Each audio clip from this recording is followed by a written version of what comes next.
ॐ नमः सिद्धेभ्यः। ॐ नमः सिद्धेभ्यः। ॐ नमः सिद्धेभ्यः। ॐ शुद्धात्मने नमः। नमो अरिहन्ताणं नमो सिद्धाणं नमो आयर्याणं नमो उवज्जायाणं नमो लोये सवसाहुणम्। एष सुरासुरमणुसिन्धवन्दितं दूधगायिकममलं प्रणमामि वर्धमानं तीर्थं धम्मस्य कत्तारम्। सर्वव्यापेक्षिद्रूप स्वरूपाय परात्मने स्वउपलब्धिप्रसिद्धाय ज्ञानानन्दात्मने नमः।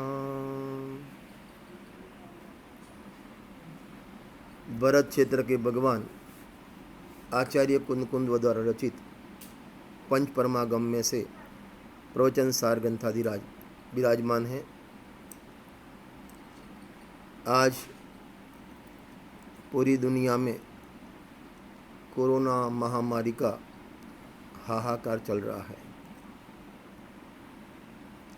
अपन भारत की बात करें तो लगभग 53 दिवस से यहाँ लॉकडाउन चल रहा है,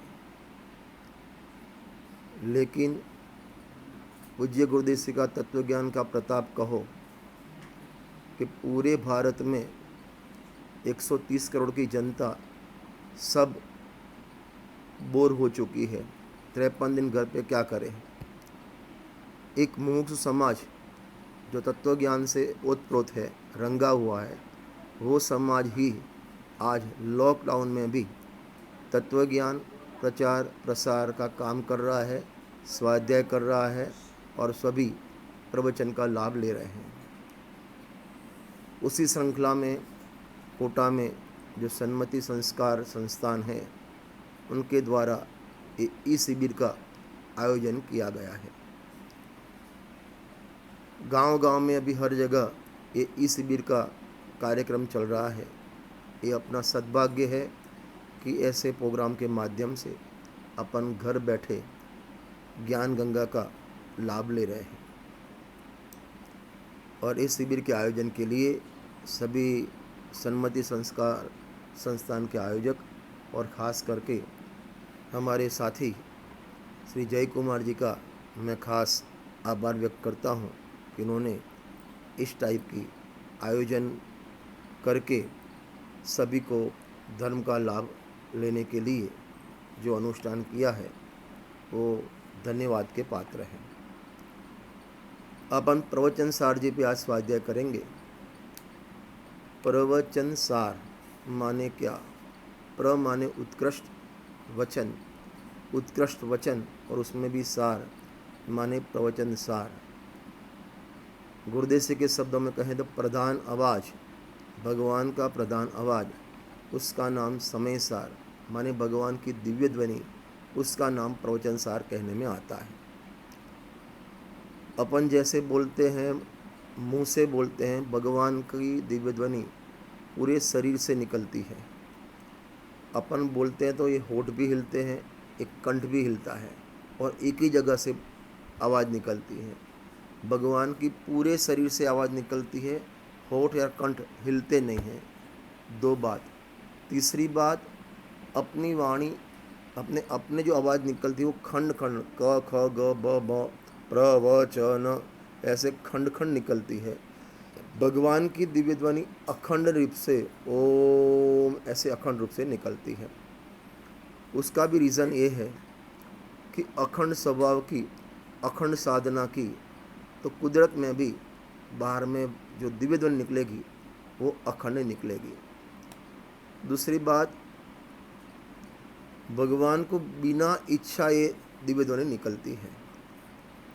यही प्रवचन सार की 44-45 समय की गाथा, नियम सार अंतिम जो अधिकार है शुद्धोपयोगी अधिकार, वहाँ भी कंदकुंद आचार्य देव ने लिखा, 4 चीज़ गिनाई है, भगवान का उठना, भगवान का बैठना, भगवान का चलना और भगवान का धर्मोपदेश। ये 4 क्रिया बिना इच्छा होती है, क्योंकि भगवान को 13वें गुणस्थान में सभी माने घाती कर्म का अभाव हो गया तो पूर्ण वितराग हो गए, कोई भी प्रकार की इच्छा रही नहीं, तो वहाँ बिना इच्छा ये सब होता है। इसलिए वो माने विहार, चलना, बैठना और वाणी निकलना, ये सब होने पर भी उनको कर्म का बंध होता नहीं है। क्यों नहीं होता? क्योंकि इच्छा नहीं है। अपना जो होता है इच्छा के पूर्वक होता है, इसलिए कर्म का बंध होता है, और भगवान को एक कर्म का बंध होता नहीं है। वास्तव में देखा जाए तो अपनी भी यहाँ जो वाणी निकलती है, अभी जो मेरा प्रवचन मैं कर रहा हूँ, ये प्रवचन के शब्द भी बिना इच्छा ही निकलते हैं, लेकिन जैसे यहाँ इच्छा का होना और यहाँ शब्द का निकलना और ऐसे ही होठ का हिलना, तीनों का एक साथ होता है और मोह का उदय है, इसलिए इसको लगता है कि मैंने बोला। वास्तव में यहाँ भी गुरुदेव से लिया, जैसे भगवान को बिना इच्छा होता है, ऐसे यहाँ भी बिना इच्छा ही होता है, क्योंकि वाणी का परिणमन, भाषा वगैरह का परिणमन वो स्वतंत्र है, अलग है, और जीव उससे अलग है, एक द्रव्य दूसरे द्रव्य का कर्ता नहीं है। जो मोक्षमा प्रकाशक में लिखा, अनादि निधन वस्तु न्यारी न्यारी, सब अपनी अपनी मर्यादा अनुसार परिणमन होती है, कोई किसी के अधीन परिणमता नहीं है। माने वाणी आत्मा की इच्छा के अधीन नहीं, और इच्छा वाणी के अधीन होता नहीं है, सब स्वतंत्र परिणमन होता है। अपन आज प्रवचन सार उसमें जो 3 अधिकार है, ज्ञान प्रज्ञापन, ज्ञेय प्रज्ञापन और चरणानुयुक्त चूली का अधिकार, 1 से 92 गाथा तक ज्ञान प्रज्ञापन, 93 से 200 गाथा तक 108 गाथा का ज्ञेय प्रज्ञापन तत्वाधिकार, और 201 से 275 चरणानुयुक्त सूचक चूली का अधिकार है। आचार्य जयसेन स्वामी ने ये 3 अधिकार का नाम सम्यक ज्ञान अधिकार, सम्यक दर्शन अधिकार और सम्यक चारित्र अधिकार, इस रीत से ये तीनों का वर्गीकरण किया है। आज अपन जो चर्चा करेंगे, पहला जो ज्ञान अधिकार है, उसमें 53 गाथा से 68 गाथा का 16 गाथा का सुख अधिकार है, उसकी अपन चर्चा करेंगे। पहले 1 से 12 गाथा का पीठिका है, 13 से 20 तक शुद्धोपयोग का स्वरूप बताया, 21 से 52 तक ज्ञान का स्वरूप बताया, ज्ञान प्रपंच अधिकार, और 53 गाथा से सुख अधिकार का वर्णन किया है। अभी ज्ञान के बाद सुख अधिकार क्यों लिखा है? नाम ज्ञान प्रज्ञापन अधिकार, तो उसमें सुख अधिकार बीच में क्यों लिखा? उसके 3 रीज़न हैं। नंबर 1, जहाँ ज्ञान होता है वहीं सुख होता है। क्या बोला? जहाँ ज्ञान है वहीं सुख है, जहाँ ज्ञान नहीं है वहाँ सुख नहीं है। एक तो ये बताना है। नंबर 2 कि आत्मा सुख का सागर है, ये बताना है। ये सुख कहीं बाहर से नहीं आता है, ये बताना है।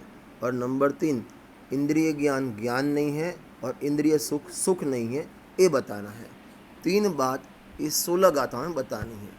नंबर 1, जहाँ ज्ञान होता है वहीं सुख होता है, जहाँ ज्ञान नहीं वहाँ सुख नहीं है। नंबर 2, आत्मा सुख का सागर है। आत्मा सुख का सागर है, माने सुख कहीं बाहर से नहीं आता, कोई विषयों में से नहीं आता, कोई भोगों में से नहीं आता, कोई दाल सब्जी रोटी में से नहीं आता, जहाँ सुख है वहीं से आता है। और तीसरी बात ये बताना है कि इंद्रिय ज्ञान ज्ञान नहीं है और इंद्रिय सुख सुख नहीं है। जो अपन ने 12वें 5 इंद्रिय का सुख, उसमें सुख की कल्पना की है, वास्तव में वो सुख नहीं है, सुखाभास है।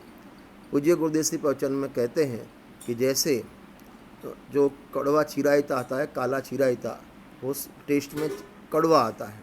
अभी एक कांच की बोतल में वो चिरायता भरो और उसके ऊपर एक लेबल लगाओ शक्कर, और शक्कर कैसी होती है? मीठी। तो ऊपर शक्कर लिखा तो अंदर का माल जो कड़वा माल है वो मीठा होने वाला नहीं है। ऐसे अज्ञान से अपन को जो इंद्रिय सुख माने दुख था, दुख, और उसके ऊपर अपन ने लेबल लगा दिया सुख, तो वो सुख होने वाला नहीं है, एक बात। और दूसरा लॉस क्या होगा कि था दुख माना सुख, तो सुख की जो शोध थी आपकी वो बंद हो जाएगी। क्या बोला? सुख की शोध है वो बंद हो जाएगी। जैसे किसी पुलिस थाने में कोई मर्डर का केस हुआ हो, तो अन्य जो निर्दोष व्यक्ति है उसको पकड़ लिया, तो वो केस में जो ओरिजिनल दोषी है वो खोजने की फाइल क्या हो जाएगी? बंद हो जाएगी। ऐसे ही इंद्रिय सुख को सुख मान लिया, तो सच्चे सुख क्या है वो शोधने की आपकी जो खोज है, आपकी जो उसके लिए जो आपकी पुरुषार्थ है, वो सब आपका बंद हो जाएगा। इसलिए ये 3 बात ये अधिकार में बतानी है। गुरुदेव सिंह फरमाते हैं प्रवचन में बहुत बार कि प्राप्तनी प्राप्ति થાય, एक बात। कुआं होय तो हवाड़ाમાં આવે, 2 बात। और तीसरा लिंडी पीपर का दृष्टांत देते थे। माने कुएं में पानी है तो बाहर कुंडी में पानी आएगा, नहीं है तो नहीं आएगा। सिंपल दृष्टांत अपन दे तो जैसे अपन नल चालू करते हैं तो क्या आता है? नल चालू करके क्या आता है? पानी। के ऐसा नहीं है, पानी आवे ऐसा कोई नियम नहीं है। वो दूध की टैंक होती है, उसमें नीचे नल चालू करो दूध आता है। चाय की किटली में नल चालू करो तो चाय आती है। कॉफ़ी में से कॉफ़ी आती है।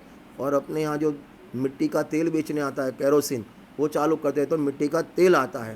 तो ऐसा क्यों? और आप वो जिसकी सैनिटरी वेयर की दुकान है, वहाँ 50 सैंपल के नल लगाए होते हैं, कितना भी घुमाओ कुछ नहीं आता है। तो ऐसा क्यों? एक में से पानी आता है, एक में से दूध आता है, एक में से मिट्टी का तेल आता है, एक में से कुछ नहीं आता है। तो ऊपर टैंक में जो भरा होगा वो आएगा, अंदर भरा है वो आएगा। तो भगवान को अनंत सुख प्रकट हुआ, भगवान को अनंत चतुर्श्रेय जो प्रकट हुआ, अनंत दर्शन, अनंत ज्ञान, अनंत सुख, अनंत वीर्य, वो जो प्रकट हुआ तो कहाँ से हुआ? कि अंदर भरा था वो आया, कोई बाहर से नहीं आया। ज्ञान भी अंदर से आता है और सुख भी अंदर से आता है। ज्ञान कोई विषयों में से नहीं आता और सुख कोई विषयों में से नहीं आता, क्योंकि विषयों में ज्ञान भी नहीं है और विषयों में सुख भी नहीं है।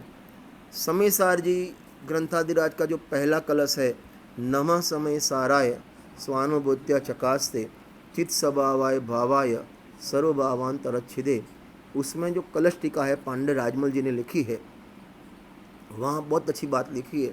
पर द्रव्य में ज्ञान भी नहीं है और पर द्रव्य में सुख भी नहीं है। क्या बोला? पर द्रव्य में ज्ञान भी नहीं है, पर द्रव्य में सुख भी नहीं है। एक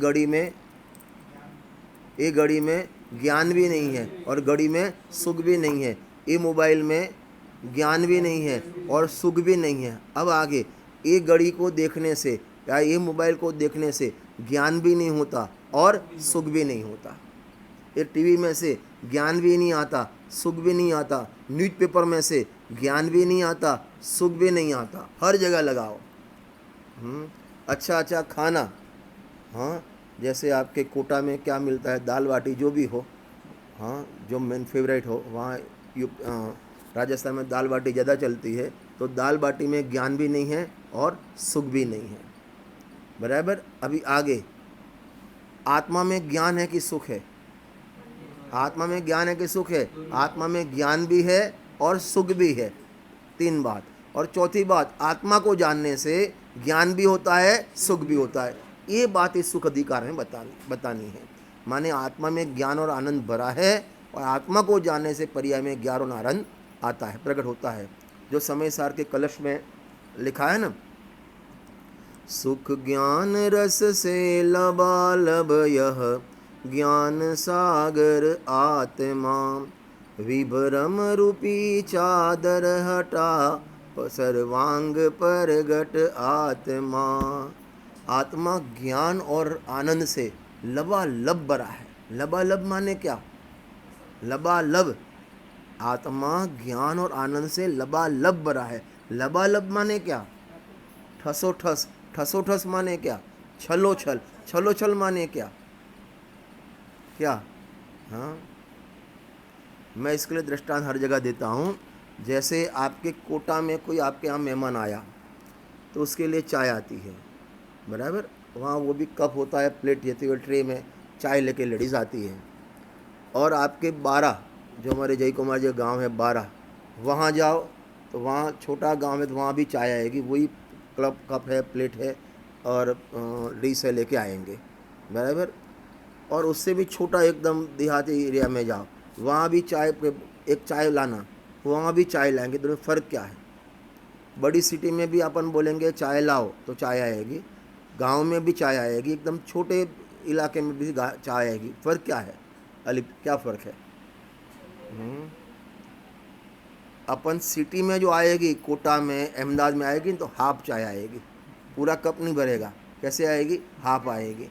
फिर और थोड़ा छोटे गांव में जाओ ना तो कप पूरा भरा, माने पौना भरा आएगा। और एकदम गाँवड़े में जाओ तो कैसी आएगी चाय?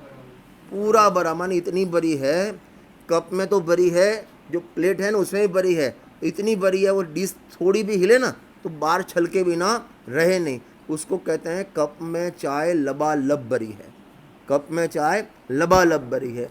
ऐसे आत्मा में ज्ञान और आनंद कैसा भरा है? लबालब। तो पर्याय जैसे अंतर्मुख हुई तो आत्मा को टच किया ना तो पर्याय में ज्ञान और आनंद की बाहर आती है।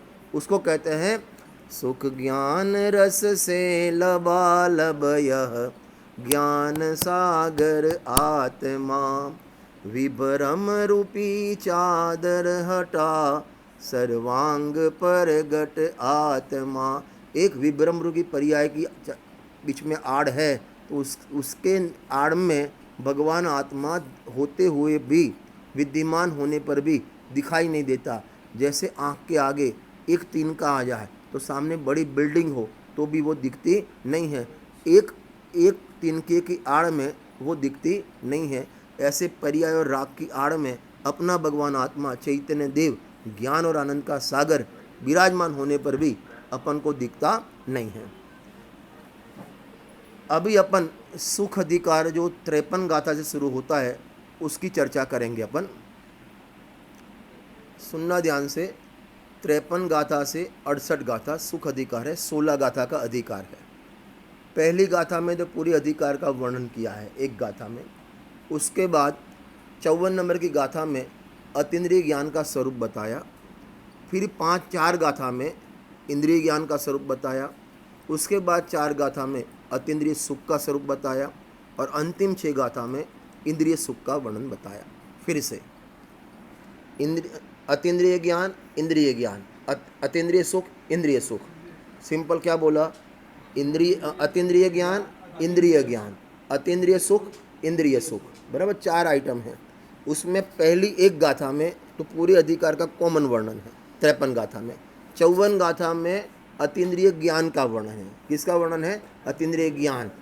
55, 56, 57, 58 ये 4 गाथा में इंद्रिय ज्ञान का वर्णन है। उसके बाद 59 से 62 ये गाथा में अतीन्द्रिय सुख का वर्णन है। किसका वर्णन है? अतीन्द्रिय सुख। और अंतिम 6 गाथा में माने 63, 68 वो 6 गाथा में इंद्रिय सुख का वर्णन है। ऐसे 16 गाथा में ये पूरा सुख अधिकार का वर्णन किया है। इसमें अपन आज 55, 56 2 गाथा का सामूहिक स्वाध्याय करेंगे। इसका विषय है इंद्रिय ज्ञान। क्या विषय इसका? इंद्रिय ज्ञान। मैं समझना पहले तो इंद्रिय ज्ञान किसे कहते हैं, अतीन्द्रिय ज्ञान किसे कहते हैं, बराबर। जो ज्ञान किसका? आत्मा का। और जो ज्ञान आत्मा का है और आत्मा को जाने, आत्मा को अनुभव करे, वो ज्ञान का नाम है अतीन्द्रिय ज्ञान। क्या नाम है उसका? अतीन्द्रिय ज्ञान। और ज्ञान आत्मा का होने पर भी आत्मा को तो नहीं जाने और 5 इंद्रिय और मन के द्वारा बाहर प्रवर्ते, विषयों में प्रवर्ते, वो ज्ञान का नाम है इंद्रिय ज्ञान। फिर से, ज्ञान आत्मा में प्रवर्तन करे अतीन्द्रिय ज्ञान, ज्ञान पर में प्रवर्त करे इंद्रिय ज्ञान। और वो ज्ञान अपना अभी ज्ञान जो है ना, अभी अपन वर्तमान की बात कर रहे हैं तो अपना ज्ञान है मति श्रुत ज्ञान। कौन सा ज्ञान है? मति श्रुत ज्ञान। और वो ज्ञान कमज़ोर ज्ञान है, माने वीक ज्ञान है, कमज़ोर ज्ञान है। तो उसको प्रवर्तन करने के लिए इंद्रिय और मन का अवलंबन चाहिए। क्या बोला? जैसे कोई लेडीज़ या कोई बुजुर्ग चलता तो खुद अपने से पैरों से है, लेकिन कमज़ोर है, अशक्त है, वीक है, तो उसको लकड़ी लेके चलना पड़ता है। लकड़ी के सहारे वो चलता है, लकड़ी चलाती नहीं है, लकड़ी के सहारे वो चलता है। जैसे मेरी आँख वीक है तो मेरे को चश्मे की ज़रूरत पड़ती है, चश्मे के अवलंबन से मैं देखता हूँ। देखती तो आँख है, लेकिन आँख कमज़ोर है तो उसको चश्मे का अवलंबन चाहिए। ऐसे अपना मति शुद्ध ज्ञान वो कमज़ोर ज्ञान है। ये कमज़ोर ज्ञान को परम्य प्रवृत्त होना है तो उसको इंद्रिय और मन की अवलंबन की जरूरत पड़ती है। बराबर? ये भी समझ लेना, ये ज्ञान को आत्मा में परिवर्तन करना है तो किसी की जरूरत नहीं है। भले कमज़ोर ज्ञान है, लेकिन आत्मा में परिवर्तन करना है तो उसको इंद्रियों की जरूरत नहीं है। लेकिन पर में परिवर्तन करना है, पर को जानने के लिए माने उसको यूज़ करना है तो इंद्रिय और मन की अवलंबन की ज़रूरत होती है। और वो ज्ञान को और भी सरल करे कि जो ज्ञान आत्मा का होने पर भी आत्मा को तो जाने नहीं और पर पदार्थ जो अपने नहीं है उसमें परिवर्तन करे, ऐसे ज्ञान को इंद्रिय ज्ञान कहने में आता है। अभी 55 गाथा से अपन को जो 4 गाथा है उसमें पहली 2 गाथा में जो अपन को चलानी है 55 और 56 गाथा, 2 गाथा में इंद्रिय ज्ञान है क्यों है ये बताएंगे। क्या बोला? इंद्रिय ज्ञान है क्यों है, माने वो छोड़ने योग्य क्यों है ये बताएंगे। फिर एक गाथा में इंद्रिय ज्ञान परोक्ष ज्ञान है। कौन सा ज्ञान है? इंद्रिय ज्ञान परोक्ष ज्ञान है, ये बताएंगे। और अंतिम गाथा में परोक्ष और प्रत्यक्ष में क्या डिफरेंस है ये बताएंगे। ऐसे 4 गाथा में इंद्रिय ज्ञान का वर्णन चलेगा। बराबर? फिर से बोलता हूँ, पहली 2 गाथा में इंद्रिय ज्ञान है क्यों है ये बताएंगे। फिर एक गाथा में माने 57 गाथा में इंद्रिय ज्ञान परोक्ष ज्ञान क्यों है ये बताएंगे। और अंतिम गाथा में प्रत्यक्ष और परोक्ष का क्या फ़र्क है ये बताएंगे। पहले अपन परोक्ष और प्रत्यक्ष की बात समझ ले, फिर अपन 55-56 नंबर की गाथा में आए थे हैं कि जो छड़ा जे में लिखा ना, मति शुद्ध दोय परोक्ष अक्ष मन ते उपजाई। मति ज्ञान और शुद्ध ज्ञान परोक्ष ज्ञान है। क्यों? कि वो इंद्रियों के अवलंबन से प्रवर्तन होता है। माने परोक्ष की परिभाषा क्या है? जो ज्ञान इंद्रिय और मन का अवलंबन लेकर प्रवृत्त होवे वो ज्ञान परोक्ष ज्ञान, और जो ज्ञान इंद्रिय और मन का अवलंबन नहीं लेवे सीधा प्रवर्तन होवे उसका नाम प्रत्यक्ष ज्ञान। बराबर? क्या बोला? जो ज्ञान इंद्रियों के अवलंबन से प्रवर्तन करे उसका नाम है परोक्ष ज्ञान, और जो ज्ञान इंद्रियों के अवलंबन के बिना प्रवर्तन करे उसका नाम है अतीन्द्रिय ज्ञान अथवा प्रत्यक्ष ज्ञान। जैसे केवली भगवान है, अरिहंत भगवान समुद्र में विराजमान है, उनको बाहर में द्रव्य इंद्रिया तो ये है, लेकिन उनका ज्ञान जो केवल ज्ञान प्रवर्तन करता है ना, इंद्रिय और मन के अवलंबन के बिना डायरेक्ट प्रवर्तन करता है। जो डायरेक्ट प्रवर्तन करे, जो डायरेक्ट जाने उसका नाम प्रत्यक्ष ज्ञान, और किसी के अवलंबन के द्वारा जाने उसका नाम परोक्ष ज्ञान। तो अपना ज्ञान जो अभी वर्तमान में मति शुद्ध ज्ञान है वो पर को जानता है तो उसमें इंद्रिय और मन का अवलंबन अवश्य उसको चाहिए, निमित्त चाहिए, इसलिए वो ज्ञान को परोक्ष ज्ञान कहने में आता है।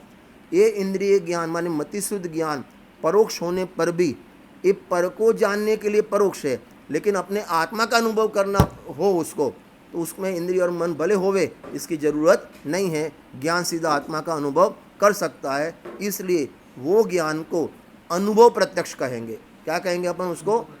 है मति शुद्ध ज्ञान परोक्ष, लेकिन आत्मा का अनुभव करता है ना, वो कैसा है? अनुभव प्रत्यक्ष। और मोक्षमा प्रकाश में इसके लिए दृष्टांत दिया कि जैसे कोई अंधा व्यक्ति है, वो शक्कर खावे, शक्कर को देख नहीं सकता लेकिन स्वाद आता है ना, वो परोक्ष नहीं है, वो कैसा है? प्रत्यक्ष है।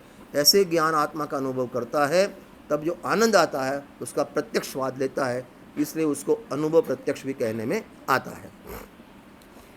देखो अभी अपन चलते हैं अपने 53 नंबर की गाथा में। आपके पास जिनवाणी हो तो निकाल देना। 53 नंबर की गाथा है, क्योंकि जिनवाणी लेके बैठना एक गुरुदेव ने अपन को सिखाया है, और बिना जिनवाणी तो उपयोग घूमने लगेगा। 55 नंबर की गाथा निकाल दो आप, बराबर। 55 नंबर की गाथा का ऊपर हेडिंग है, अब इंद्रिय सुख के साधनभूत इंद्रिय ज्ञान हे है, ऐसे उसकी निंदा करते हैं। किसकी निंदा करते हैं? इंद्रिय ज्ञान की निंदा करते हैं। अरे भगवान, ज्ञान तो आत्मा का स्वभाव है, मैं जीव हूँ, ज्ञान मेरा स्वभाव है, ज्ञान से आत्मा जानता है। तो हम पाठशाला में सीखे अपन कि ज्ञान आत्मा का स्वभाव है, लेकिन वो ज्ञान घर में तो रहा नहीं, जिसको जानना था उसको तो जाना नहीं और पर में परिवर्तन हुआ, इसलिए इस ज्ञान को इंद्रिय ज्ञान अथवा हे कहते हैं। अब यहाँ हे क्यों कहते हैं, समझना ध्यान से। एक तो ये आत्मा, ये इंद्रिय ज्ञान और ये पर पदार्थ, तो आत्मा को जाना नहीं और पर में प्रवृत्त हुआ, इसलिए वो ज्ञान कैसा है? हे है। नंबर 2, यहाँ जो गाथा में कहना है, भले आत्मा को जानता नहीं है, भले पर को जानता है, लेकिन पर को जानता है फिर भी इसमें उसको पराधीनता बहुत है। किसको? इंद्रिय ज्ञान को पराधीनता बहुत है, इसलिए वो ज्ञान हे है। जैसे रात को 10 बजे 11 बजे अमास का अंधेरा हो, अंधेरी रात हो और आपको जिनवाणी पढ़नी हो, बहुत भावना चलो जिनवाणी पढ़े, और लाइट नहीं हो तो पढ़ पाओगे? नहीं पढ़ पाओगे। माने वो ज्ञान को लाइट की पराधीनता है। चलो लाइट भी है लेकिन जिनवाणी नहीं है आपके पास, हाँ, तो भी पराधीनता है। तो इस टाइप के 4-5 पॉइंट है वो अपन लेंगे। इसलिए ये ज्ञान पराधीन है, ये ज्ञान माने विवल है, वो ज्ञान पर में मेरी इच्छा अनुसार सब पढ़ने में ऐसी भावना है और ऐसा पढ़ने होता है नहीं, इसलिए खेदखिन होता है, इसलिए इंद्रिय ज्ञान को हे कहने में आता है। 55 गाथा और 56 गाथा दोनों में इंद्रिय ज्ञान हे है, ये बात है। क्या बोला? 55 गाथा और 56 गाथा, जो ज्ञान आत्मा को नहीं जाने एक बात, और जो ज्ञान इंद्रियों के माध्यम से पर में प्रवृत्त होता है, ऐसा इंद्रिय ज्ञान ये है, बराबर। उसका रीज़न नंबर 1 आत्मा को जाना नहीं, नंबर 1 आत्मा को जाना नहीं, नंबर दो कि ज्ञान के साथ आनंद आना चाहिए। तो आत्मा को जाना नहीं तो आनंद भी आया नहीं, तो आनंद आया नहीं, इसलिए भी वो ज्ञान हे है। और पर में प्रवृत्त होता है तो अनेक प्रकार की पराधीनता है, इसलिए भी ये ज्ञान ये है।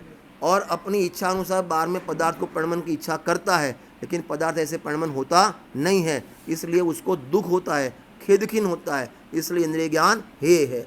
और 56 गाथा में ऐसा लिया है कि ये द्वार है 5, ये द्वार कितने हैं? 5, और एक मन 6 द्वार, और ज्ञान की पर्याय 1, तो 5 सबका ज्ञान एक साथ होता नहीं, तो यहाँ से यहाँ, यहाँ से यहाँ से यहाँ, कौए की जैसा उसका घूमता रहता है, इसलिए ये ज्ञान हे है।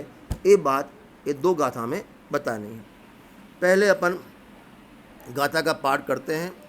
जीवो स्वयं अमुत्तो मुत्तिगदो तेण मुत्तिणामुत्तम ओगेणित्ता जोगम जाणदि वा तम न जाणदि पोते अतीन्द्रिय जीव मूर्त शरीर गतये मूर्तति कदि योग्य मूर्त अवग्रही जाने कदि क जाने नहीं। पहले सुन लो, इधर देखो, आत्मा कैसा है? मूर्तिक या मूर्तिक? अमूर्तिक। आत्मा कैसा है? अमूर्तिक, माने इसमें स्पर्श रस गंध वर्ण नहीं है। अच्छा, अभी आत्मा जो शरीर में अभी विराजमान है, वो शरीर कैसा है? मूर्त। आत्मा कैसा? अमूर्तिक। और ये शरीर प्राप्त है कैसा? मूर्तिक। एक बात, अभी आत्मा को जिसके द्वारा प्रवर्तन करना है, आत्मा का आत्मा अमूर्तिक, उसका ज्ञान अमूर्तिक। अभी उसको जिस साधन से बाहर प्रवर्तन करना है, पर को जानना है, ये साधन भी कैसे? मूर्तिक। शरीर भी मूर्तिक, शरीर के पदार्थ भी मूर्तिक, और जिसको जानना है वो भी मूर्तिक। 3 बात हो गई। आत्मा कैसा?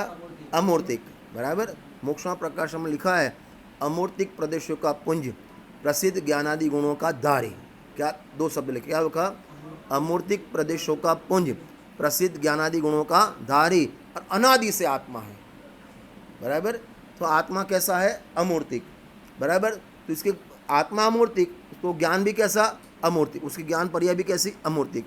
अभी शरीर कैसा, शरीर कैसा, मूर्तिक, तो उसके अंग, आंख नाक कान, वो भी कैसे, मूर्तिक। बराबर। अभी जिसको जानना है, जो गे पदार्थ है सामने, ये मोबाइल है, जिनवाणी है, ये है, वो है, घड़ी है, भगवान की प्रतिमा है, वो सब कैसी, मूर्तिक। माने आत्मा अमूर्तिक, उसका ज्ञान अमूर्तिक, शरीर जो मिला वो मूर्तिक, शरीर के पार्ट्स, आँख नाक कान, वो भी मूर्तिक, और जिसको जानना है वो भी मूर्तिक।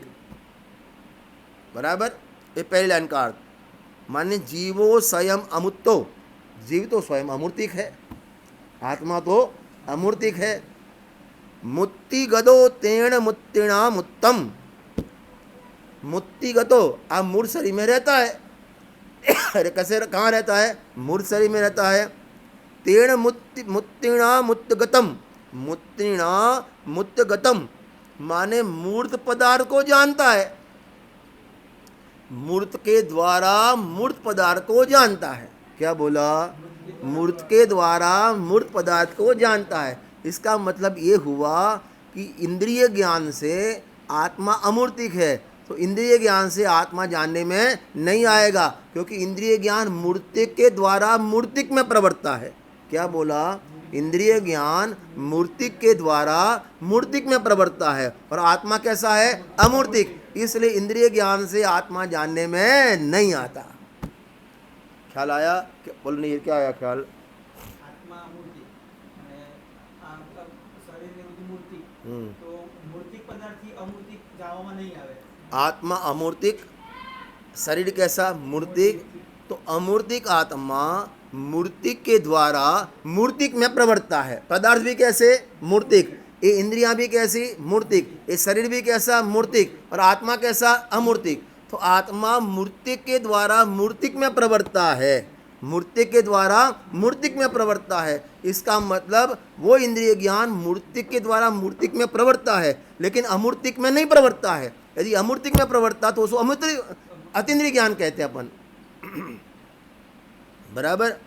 अभी आगे, ओगेणिता जोगम, माने कभी कभी उसको ग्रहण करता है और कभी ग्रहण नहीं करता है। किसको, पदार्थ को। माने ये पदार्थ सामने है, कभी उसका ज्ञान होता है, कभी उसका ज्ञान नहीं होता है। कितनी पराधीनता, एक तो इंद्रियां चाहिए, नंबर 2 सामने गे भी चाहिए, नंबर 3 उस टाइम का क्षयोपशम चाहिए, 4 और प्रकाश आदि चाहिए, 5 और उसमें भी प्रकाश भी है, प्रतिमा भी है, क्षयोपशम भी है, चश्मा भूल गया घर पे।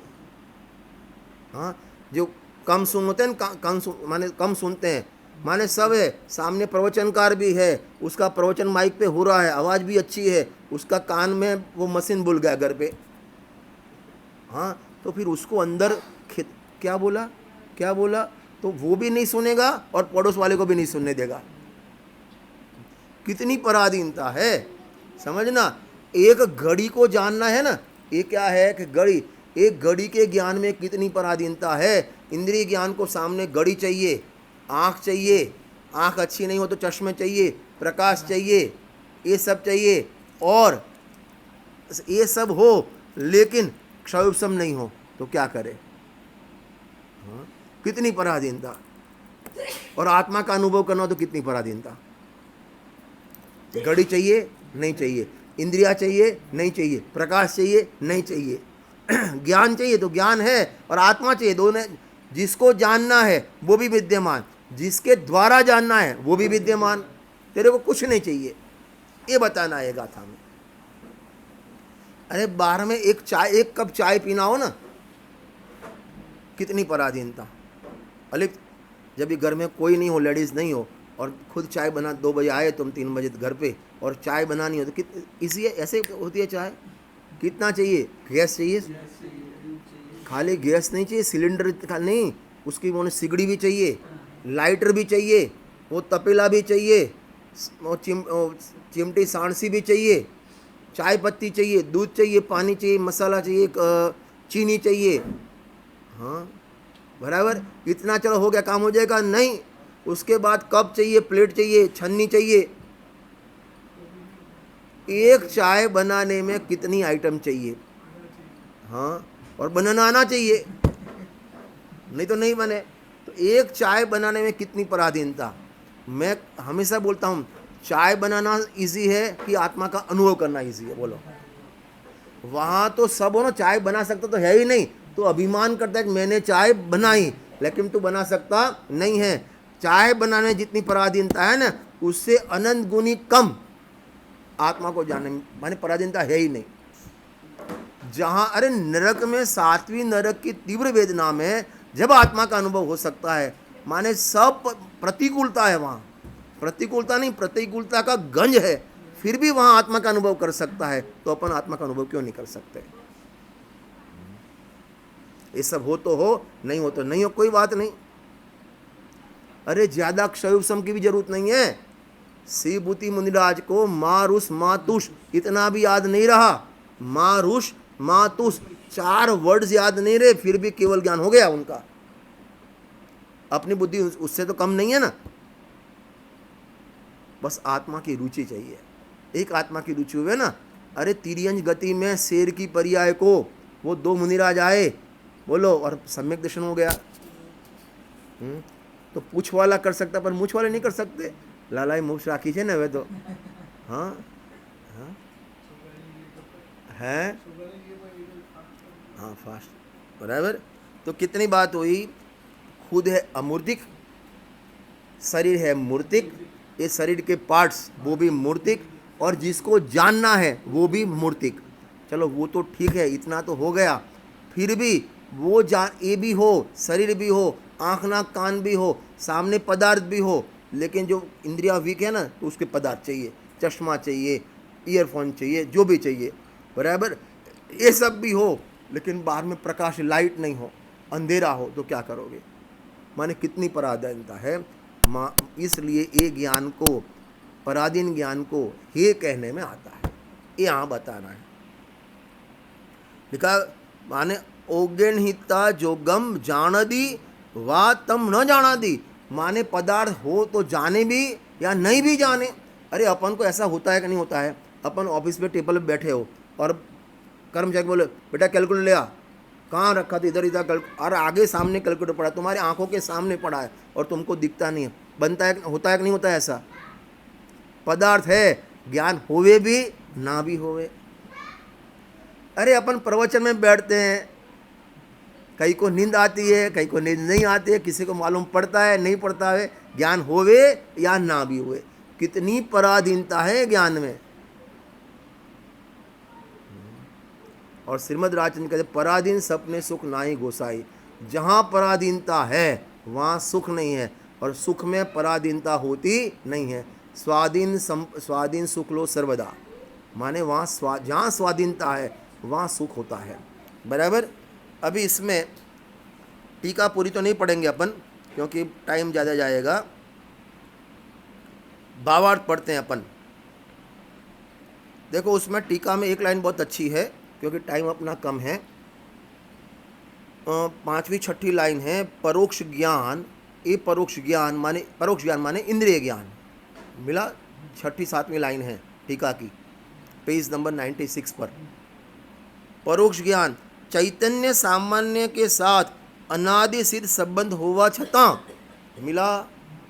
ये ज्ञान को समझना, ज्ञान की पर्याय भले पर में पर को जानने प्रवृत्त होवे, भले पर का लक्ष्य करे, लेकिन उसका संबंध, ज्ञान का संबंध किसके साथ है? आत्मा के साथ।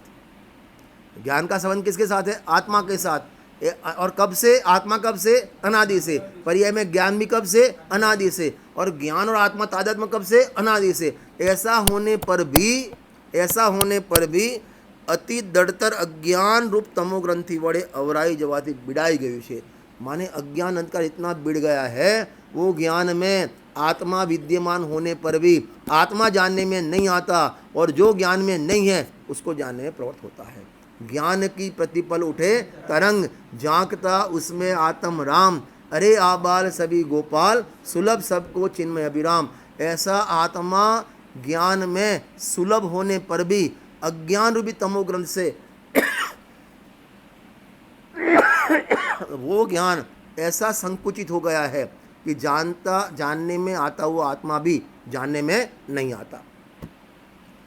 देखो भावार्थ, अपन भावार्थ पढ़ते हैं। इंद्रिय ज्ञान मिला, इंद्रिय ज्ञान इंद्रियों के निमित्त से, इंद्रिय ज्ञान किसकी पर्याय? इंद्रियों की नहीं, इंद्रिय ज्ञान किसकी पर्याय? आत्मा की। क्योंकि ज्ञान है ना किसकी, भले इंद्रिय ज्ञान हो भले अतीन्द्रिय ज्ञान हो, पर्याय किसकी है? आत्मा की। इंद्रियों के निमित्त से, किसके निमित्त से? इंद्रियां। ये इंद्रियां कैसी? मूर्त की अमूर्त? इंद्रियां कैसी? मूर्त की अमूर्त? मूर्तिक। और ज्ञान अमूर्तिक। तो इंद्रिया के निमित्त से मूर्त स्थूल इंद्रिय गोचर पदार्थ को ही ज्ञान क्षयोपशमिक उगाड़ के अनुसार जान सकता है। बहुत लंबा हो गया वाक्य। क्या बोलते हैं सुनो यहाँ से। आत्मा अमूर्तिक, उसका ज्ञान भी अमूर्तिक। अभी वो इंद्रियों के माध्यम से, तो ये कैसी है? मूर्तिक। और मूर्तिक पदार्थ में परिवर्तन होता है, लेकिन ये ज्ञान सूक्ष्म पदार्थ को नहीं जानेगा, सूक्ष्म पदार्थ को नहीं जानेगा, स्थूल मोटे मोटे पदार्थ को ही जानेगा। देखा ना, स्थूल इंद्रिय गोचर पदार्थ को ही, जो तेरी इंद्रिय में सन्निकट संबंध हुए ना, उसको ही जानेगा, सबको नहीं जानेगा। ये परमाणु, ये सब परमाणु का पिंड है, लेकिन ये परमाणु आपके ज्ञान में नहीं आएगा, स्कंद ज्ञान में आएगा। ख्याल आया ना? क्षयोपशमिक उगाड़ अनुसार, माने जितना क्षयोपशम का होगा ना उतना जानने में आएगा, नहीं जानने में नहीं आएगा।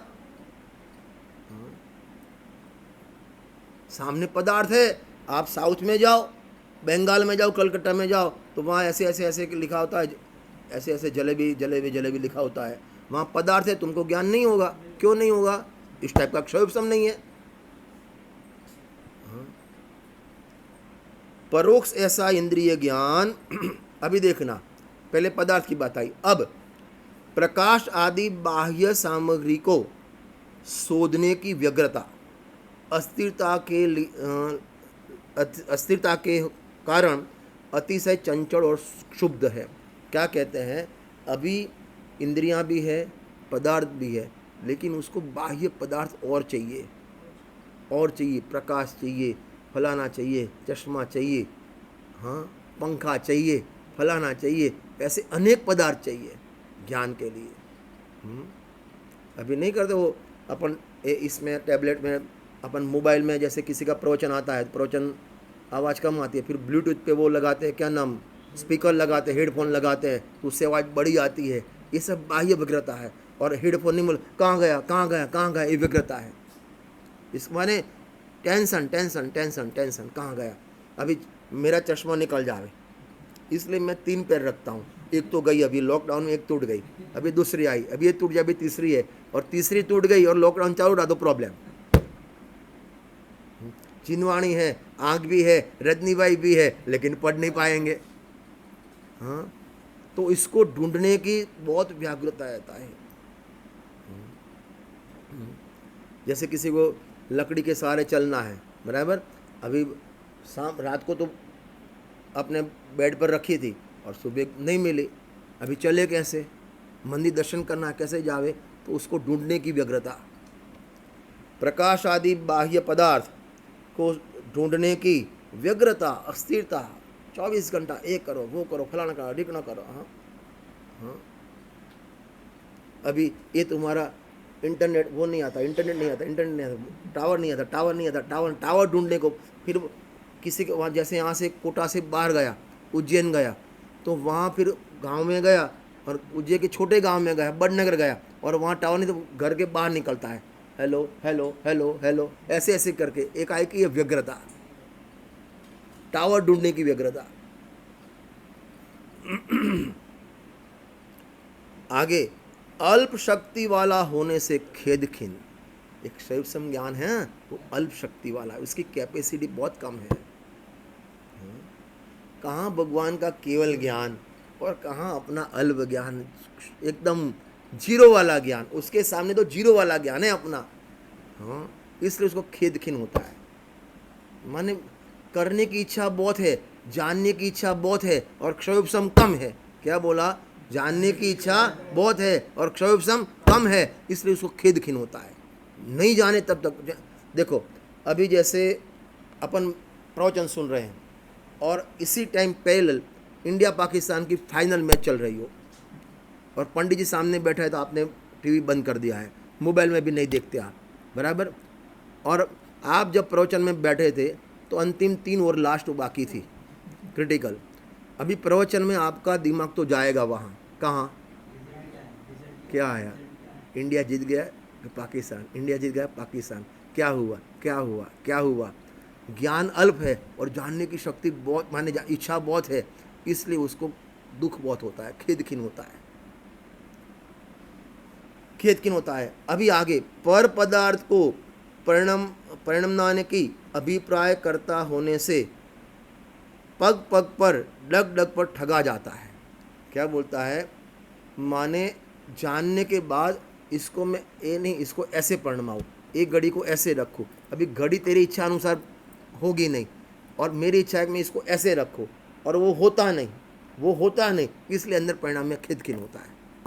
पहले खेद खिन क्या लिखा कि जानने की इच्छा बहुत है और जानने में आता है कम, इसलिए अंदर खेद खिन होता है। अब पदार्थ को मेरी इच्छा अनुसार पदार्थ परिणाम है। ये लड़का एकदम चुप बैठता नहीं, अपना अनय है, बोलता है प्रवचन में चुप बैठता नहीं, तो खेद खिन होता है, क्योंकि सब पदार्थ को अपनी इच्छा अनुसार अपने अधीन रखना चाहता है और खेद खिन होता है। सरकार अभी बोलते हैं सब ये लॉकडाउन में सब घर में रहें, और घर में रहते नहीं। हाँ, ये कौन वो थे ना दिल्ली में मस्जिद वाले, कौन से, तबलगी, वो मानते नहीं तो खेद खिन होते हैं। केजरीवाल खेद खिन होता है, क्या करे। हाँ, जो ब्रैकेट में लिखा है, क्योंकि पर पदार्थ आत्मा के अधीन परिणमते नहीं है। क्या बोला, पर पदार्थ आत्मा के अधीन परिणमते नहीं है। ये बाल है ना, बाल, ये आत्मा के अधीन परिणमते नहीं है। अपने नेमचंद काका रखियाल वाले थे ना, ये बहुत अच्छा दृष्टांत देते थे कि जैसे मेरे को यहाँ बाल नहीं है, बराबर, तो अच्छा नहीं लगता, आधा चंद्रमा लगता है, और यहाँ रोज बाल आते हैं, तो इतना कर यहाँ के बाल यहाँ ला दे, खाली यहाँ के बाल यहाँ ला दे, तो यहाँ भी झंझट खत्म रोज की, और यहाँ भी अच्छा लगेगा। और कुछ नहीं करना, बस इतना कर दे, यहाँ के बाल यहाँ ला दे। ला सकता है? नहीं ला सकता। अभी तेरा खुद का जो संयोग में शरीर है, उसमें एक बाल जितना भी तू फर्क नहीं कर सकता, तो पूरे गांव की चिंता लेके बैठा है, मैं ये कर दूँ, मैं वो कर दूँ, फलाना कर दूँ ना। हाँ, मेरे भी इच्छा होता है पूरा मंडल समय सार को पढ़ ले, नहीं पढ़ता है। मेरी भी इच्छा है कि पूरा मंडल रोज 5 घंटा स्वाध्याय करे, नहीं करता है। क्यों नहीं करता है? कि तेरी इच्छा अनुसार वो परिणमते नहीं है। ये हमारे जय कुमार जी भाई साहब है ना, उनका आप शरीर देखो ना, एकदम सिंगल बॉडी। गांधी जी को खड़े कर दो और उसको बिठा दो, दोनों का सेम शरीर है। और पूरे जय कुमार जी को चिंता रहती है, सबको सन्मति संस्कार दे दे।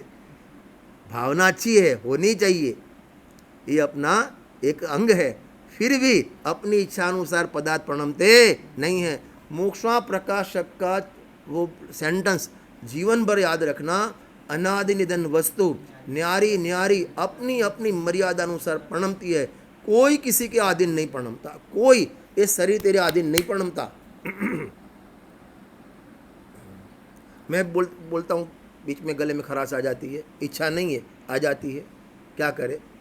देखो, क्योंकि पर पदार्थ आत्मा के अधीन परिणमते नहीं है, इसलिए परमार्थ से इस ज्ञान को अज्ञान नाम योग्य है, और अज्ञान है इसलिए हे है, बराबर। अभी 5-7 मिनट है अपने पास। जो 56 नंबर की गाथा है 56, उसमें भी हेडिंग वही है कि इंद्रियों मात्र अपने विषयों में युगपत प्रवृत्ति नहीं होने से इंद्रिय ज्ञान है। वहाँ भी इंद्रिय ज्ञान है था, यहाँ भी इंद्रिय ज्ञान है, लेकिन यहाँ रीज़न अलग है। यहाँ इंद्रियाँ माने ज्ञान सब में एक साथ प्रवर्तन नहीं होता है। क्या बोला? 5 इंद्रियों में एक साथ ज्ञान प्रवर्तित होता नहीं है, इसलिए इंद्रिय ज्ञान है। गाथा पढ़ते हैं। फासो रसोय गंधो वर्णो सद्दोय पौगला होती, अखाणम वे अखा जुगवम ते तेण गृह्णन्ति।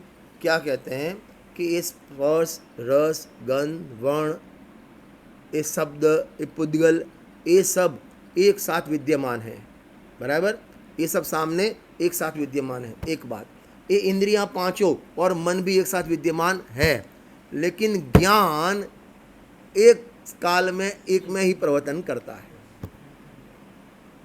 हाँ, बस वो खंड खंड वाली, ज्ञान एक समय में एक में प्रवर्तन करता है। देखो, ऐसे आपको ख्याल नहीं आएगा, सिंपल अपन दृष्टांत देते हैं। जैसे आप चाय पीने बैठे, बराबर, अभी चाय आपने चखी, बराबर, तो जैसे मुंह में एक घूंट पिया, एक सिप पी, तो उसमें ठंडी या गर्म वो मालूम पड़ेगा कि फीकी है, मीठी है, दोनों एक साथ मालूम पड़ेंगे कि नहीं पड़ेंगे? अरे नहीं, मैंने पूछा, देखो भैया जय कुमार, ये चाय ठंडी है कि गर्म? तो पहले एक घूंट लिया कि नहीं भाई गर्म है, फिर पूछा कि भाई ये फीकी है कि मीठी है, तो दूसरा घूंट पीना पड़ेगा ना, पहले घूंट मालूम पड़ जाएगा। मालूम पड़ेगा कि नहीं पड़ेगा? एक ही घूंट में एक साथ ठंडी गर्म या फीकी मीठी मालूम पड़ेगा कि नहीं पड़ेगा? पड़ेगा। यहाँ भगवान ना कहते हैं, नहीं पड़ेगा। जब ठंडी या गर्म का स्पर्श का ज्ञान होता है तब रस का ज्ञान नहीं होता है, और जब रस का ज्ञान होता है तब उसका ज्ञान नहीं होता है।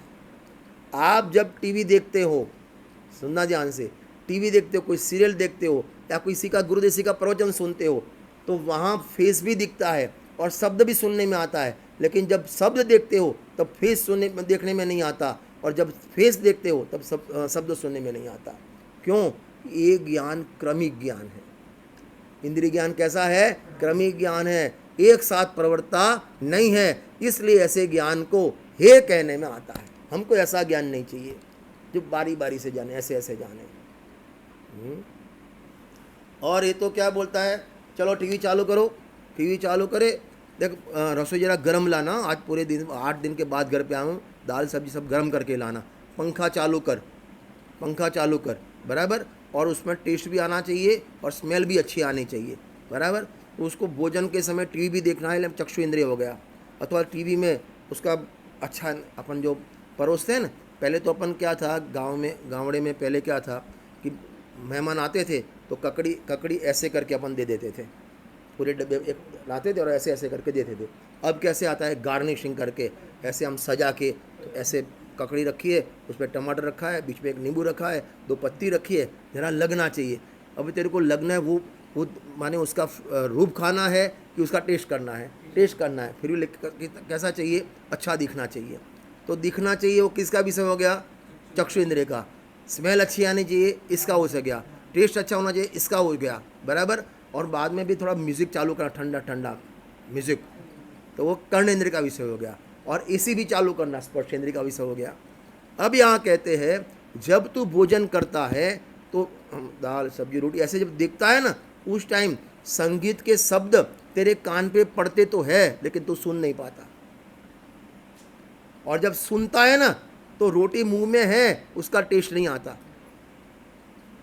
गजब है, ये इतना कमजोर ज्ञान है, एक साथ सब में प्रवर्तन होता नहीं है, बारी बारी से प्रवर्तन होता है, क्रमिक प्रवर्तन होता है। इसलिए ऐसे ज्ञान को हे कहने में, तुच्छ ज्ञान कहते हैं, उसको हे कहने में आता है। यहाँ टीका में दृष्टांत दिया है कौवे की भांति। किसका? कौवा होता है ना, तो इसके जो ए है ना, ये 2 पीस, 2 आँख 2 है, लेकिन जो कीकी है ना, बीच में पुतली एक है, हिंदी में पुतली कहते हैं, पुतली एक है, आँख कितनी? 2, और पुतली एक। तो ये पुतली यहाँ से यहाँ, यहाँ से यहाँ, यहाँ से यहाँ बारी बारी से घूमती है, इतनी तेज घूमती है ना, तो सबको लगता है कौवे को 2 पुतली है, आँख 2 है, पुतली एक है, लेकिन फास्ट घूमती है, इसलिए अपन को लगता है कि पुतली भी 2 है। ऐसे अपने पास कितने हैं? आँख कितनी है इस जानने की? 5, द्वार कितने हैं? 5, और छठा मन 6, और उपयोग 1। इतना फास्ट घूमता है, इतना फास्ट घूमता है कि अपन को लगता है मैं सब एक साथ करता हूँ। अभी आप मेरे को जब देख रहे हो ना, तो मैं बोलता हूँ सुन नहीं पाओगे, अब जब सुनोगे तब देख नहीं पाओगे। लेकिन अपन को भ्रम होता है, मैं सुनता भी हूँ और देखता भी हूँ, ये भ्रम है अपना। क्योंकि इंद्रिय ज्ञान दो काम एक साथ नहीं कर सकता। दो विषयों को, चक्षु इंद्रिय या कर्णेंद्रिय, दोनों विषयों को इंद्रिय ज्ञान एक साथ ग्रहण कर ही नहीं सकता, क्योंकि इंद्रिय ज्ञान वीक ज्ञान है, कमजोर ज्ञान है, वो सब एक साथ नहीं कर सकता। ऐसा दृष्टांत दिया है। इसलिए माने ये इंद्रिय ज्ञान, पहले तो क्या था कि भी इंद्रिय ज्ञान, आत्मा अमूर्तिक है, शरीर मूर्तिक है, ये इंद्रियां मूर्तिक है और मूर्तिक पदार्थ को जानता है। एक बात, मूर्तिक पदार्थ को जानता है, उसमें भी स्थूल पदार्थ को जानता है, सूक्ष्म को नहीं जान पाता। उसमें भी प्रकाश आदि सब साधनों को जोड़ने की आकुलता रहती है, बराबर। और जोड़ने के बाद भी उसको अपनी इच्छा अनुसार परिणमने की इच्छा होती है और वो परिणमते नहीं है, इसलिए खेदखीन होता है। इसलिए इंद्रिय ज्ञान को हे कहने में आता है। अब ये गाथा में इंद्रिय ज्ञान समझना, ये इंद्रियां एक साथ है, विषय भी सामने एक साथ है, लेकिन ज्ञान एक साथ नहीं होता। क्या बोला अलीप?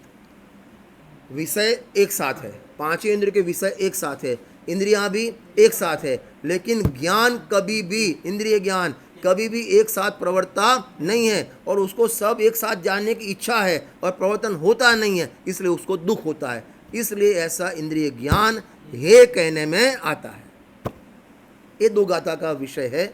आप प्रवचन सार जी के गुरुदेव के प्रवचन भी पढ़ना, उसमें विस्तार से वर्णन किया है।